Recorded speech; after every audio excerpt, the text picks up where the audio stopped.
Hello student, हमने last lecture में पढ़ लिया था मल्टी प्लेट क्लच और सिंगल प्लेट क्लच हम इससे पहले वाले लेक्चर में पढ़ चुके थे।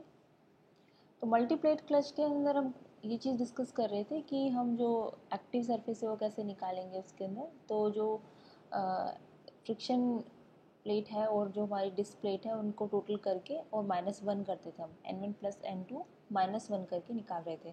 तो वहाँ पे मैंने ये बताया था कि सिंगल प्लेट के लिए शायद से 1 बताया है, तो आप उसको प्लीज़ करेक्ट कर लेना। अगर जैसे हम उसमें 2 फ्रिक्शन सरफेसेस हैं, प्लेट है और एक डिस्क प्लेट है, तो टोटल जो अमाउंट है वो 3 हो गया। 3 - 1 करेंगे तो जो हमारा एक्टिव सरफेस है उसके अंदर 2 आएगा। तो सिंगल प्लेट के लिए n की वैल्यू 2 रहेगी, तो इसको आप करेक्ट कर लेना। अब हम क्वेश्चन देखेंगे सिंगल प्लेट क्लच से रिलेटेड। हमें एक सिंगल प्लेट क्लच दे रखा है जो पावर ट्रांसमिट करता है 26.5 किलोवाट, कितने आरपीएम पे 1600।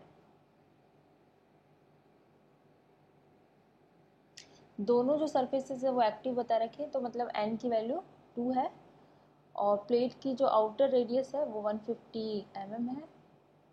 प्लेट की जो प्रेशर इंटेंसिटी है वो है 68.5 किलो न्यूटन पर मीटर स्क्वायर और म्यू की वैल्यू हमें दे रखी है 0.3। हमें यूनिफॉर्म वियर थ्योरी कंसिडर करके इंटरनल रेडियस कैलकुलेट करनी है। क्वेश्चन को हम जब भी सॉल्व करेंगे सबसे पहले क्वेश्चन को ठीक से पढ़ेंगे, पढ़ के उसमें जो भी डेटा है उसको अच्छे से समझ के कि हमें दिया हुआ क्या है और पूछ क्या रहा है, तो उस तरीके से हम लिखेंगे। गिवन डेटा लिखेंगे पहले, तो जो गिवन डेटा है उसको लिखने के बाद में हम जो हमसे पूछा गया है वो लिखेंगे। क्वेश्चन हमें सॉल्व करने के लिए कहा गया है कि हम यूनिफॉर्म वियर को कंसिडर करें। तो यूनिफॉर्म वियर के लिए हम टॉर्क का जो फॉर्मूला है वो लिख लेंगे और टॉर्क के फॉर्मूले से हम पहले टॉर्क कैलकुलेट करके फिर जो पी का फॉर्मूला हमारे पास में है, जो पावर का फॉर्मूला है वो होता है टॉर्क इंटू ओमेगा, तो वहाँ से हम जो पी है हमें गिवन है और टॉर्क हमें गिवन नहीं है, टॉर्क निकालना है हमें, तो टॉर्क निकाल लेंगे हम, फिर आगे का क्वेश्चन सॉल्व करेंगे। हमें n की वैल्यू दी हुई है तो हम ओमेगा कैलकुलेट कर सकते हैं 2πn/60 से। तो यहाँ पे हमने p के जो फॉर्मूला है पावर का, इसके अंदर वैल्यूज़ रखी हैं, पावर हमें गिवन है और टॉर्क कैलकुलेट कर लिया है, तो इसमें आया 158 न्यूटन पर मीटर, जो हमारा टॉर्क आ गया है। हमें कैलकुलेट करना है इंटरनल रेडियस। यूनिफॉर्म वियर के लिए हम टॉर्क का जो फॉर्मूला है वो लिखेंगे। जो फॉर्मूला है वो है 1/2 mu W into R1 + R2। ये हमने कैलकुलेट किया था, जो हमारे लास्ट लेक्चर्स हैं उनमें आप देखेंगे, तो डेरिवेशन हमने किया था। तो टॉर्क वहाँ से हमने ये फॉर्मूला निकाल लिया टॉर्क का, तो टॉर्क का फॉर्मूला रख लेंगे। लेकिन हमारे पास W की जो वैल्यू है वो नहीं है और W भी हमने कैलकुलेट किया था, ड्राइव किया था। W का जो फॉर्मूला है वो है 2πc इंटू R1 - R2। तो वहाँ से हम W का जो एक्सप्रेशन है ये फॉर्मूले में रख देंगे।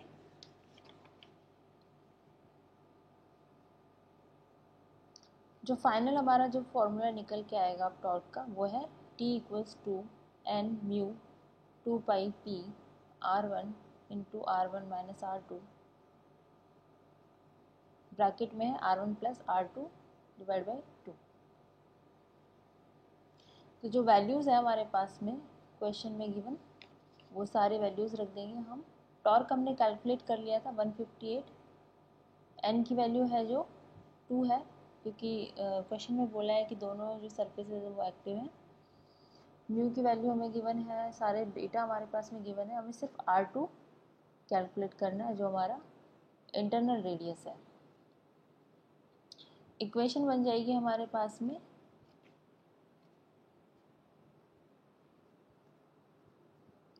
इक्वेशन से हम R2 की वैल्यू कैलकुलेट कर लेंगे। R2 हमारा निकल के आ रहा है 0.119 मीटर। इसको mm में कन्वर्ट कर लिया, ये हमारे इंटरनल रेडियस निकल के आ गई। तो क्वेश्चन में हमें सारा डेटा गिवन था, हमें सिर्फ R2 निकालना था, इंटरनल रेडियस निकालनी थी जो हम आसानी से कैलकुलेट कर पाए। और यूनिफॉर्म वियर का केस था, तो यूनिफॉर्म वियर के लिए हमने टॉर्क का फॉर्मूला रखा। जो फॉर्मूले हैं वो इजी ही है, कुछ ऐसा डिफ़िकल्ट नहीं है। डायरेक्ट फॉर्मूला रखा है और सॉल्व किया है।